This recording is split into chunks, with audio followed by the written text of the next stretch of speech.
নতুন বছরে আমরা শপথ নেই, আমরা যেন অন্তরে হিংসা লালন না করি, বিদ্বেষ লালন না করি, আমরা নিজেরা যেন কাদা ছোড়াছুরি না করি, আমরা যেন মিলেমিশে একসাথে একাকার হয়ে যাই।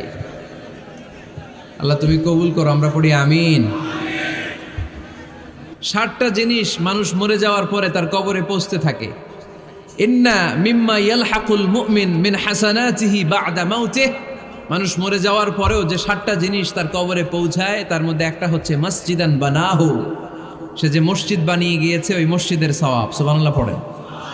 আপনি টাকা দিয়ে মসজিদ বানিয়ে দিলেন, ওই মসজিদে মুসল্লিরা নামাজ পড়ে, রোজাদাররা এসে ওখানে ইফতার খায়, তাহাজ্জুদ আদায়কারীরা তাহাজ্জুদ পড়ে, তাদের সওয়াবের কমতি হবে না, কিন্তু তাদের সওয়াবের একটা পার্সেন্টেজ সওয়াব যে ব্যক্তি মসজিদ বানালো তার আমলনামে আল্লাহ ঢুকিয়ে দেয়।